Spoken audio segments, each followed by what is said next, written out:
Hello and welcome back to Real Talk and Real Graps, the only show on YouTube whose favorite part of Raw last night was Ivar versus Ricochet.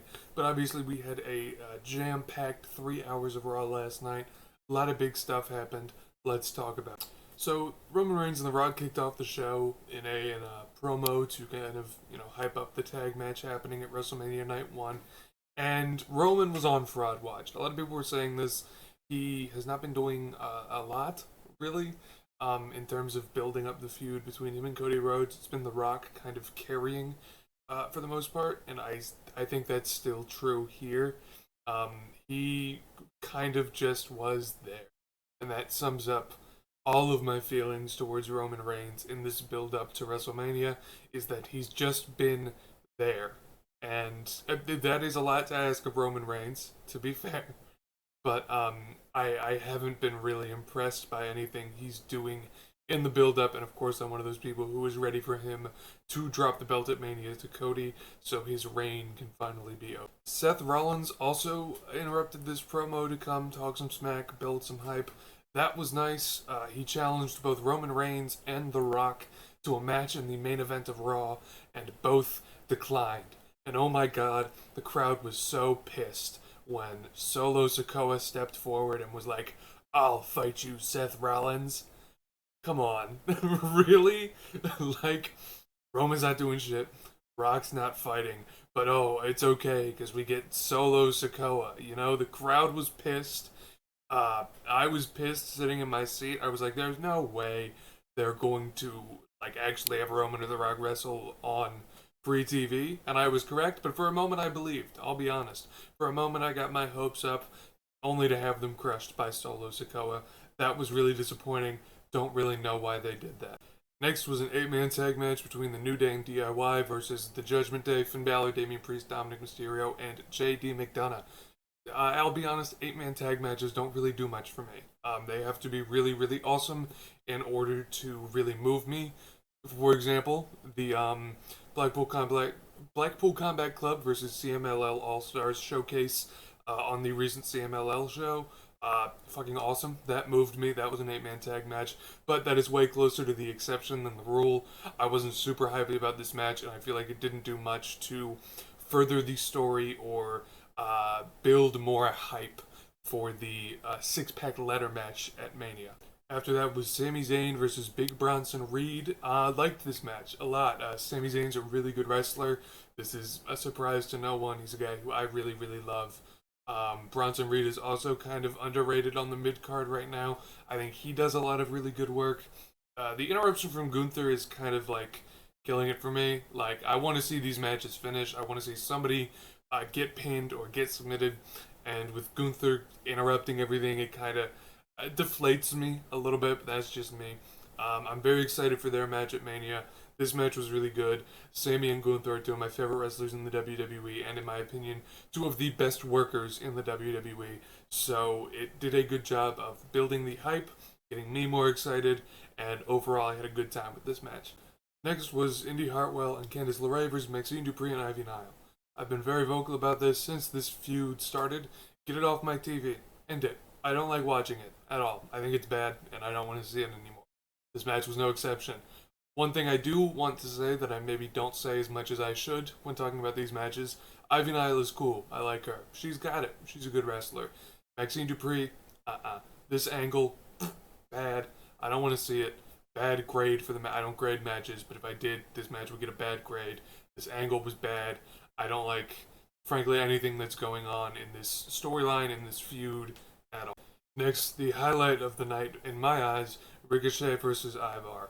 Awesome, awesome, awesome match. Ivar can totally do it. Ricochet has been on like a blazing run of awesome matches.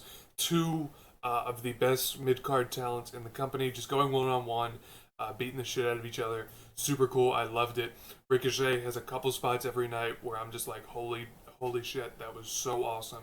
I love it. Same with Ivar. I thought they really worked the dichotomy between the two really well. Ricochet being a high flyer, Ivar being a big meaty motherfucker. I really enjoyed it. This was my highlight of the night, like I said.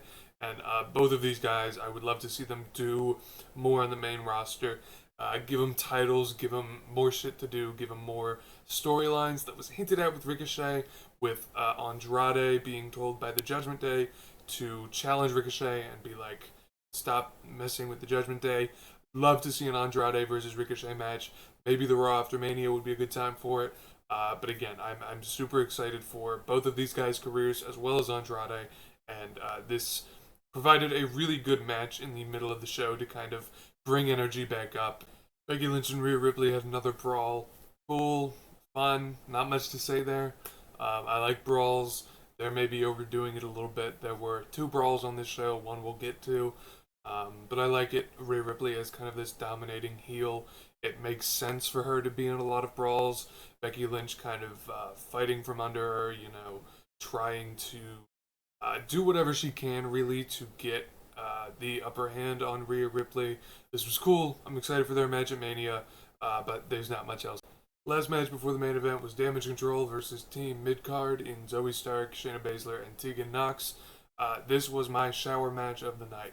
Now, what does that mean? That's a new term for a lot of you. A shower is when you get in this thing and it pumps water on you, lather yourself up in soap, it makes you clean, and it makes you smell good.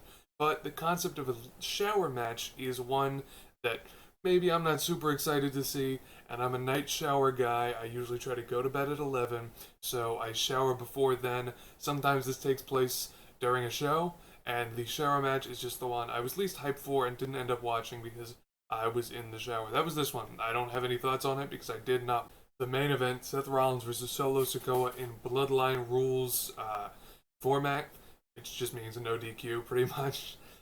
Cool, fun stuff. The ensuing brawl after The Rock and Roman and Jay and Cody come out was fun. I don't remember if there was blood. I'll be honest, I don't remember. But I liked it. It was fun. There was a lot of violence from specifically The Rock, and that was really good heel work to kind of get him, kicking the shit out of your big superstar that everybody loves. Really gets him over as a heel. Not that I need to tell The Rock how to get over as a heel. He's clearly doing a pretty good job of that himself. But I thought this segment was fun. A lot of fun spots, stuff through tables, stuff through chairs, and I enjoyed it. I want to talk a little bit about my video yesterday too. I was making the thumbnail for it. You can go back and look at it, and I'm like, wow, this is my most kind of inflammatory video and title and thumbnail yet. I wonder how this will do, and it did really well. So that was fun. That was nice. I'm not proud of the thumbnail I made. Will I make a similarly inflammatory thumbnail? Yes. Did I consider just putting CM Punk in the title for no reason on this video, just to see what happens? Absolutely. What are we talking about here?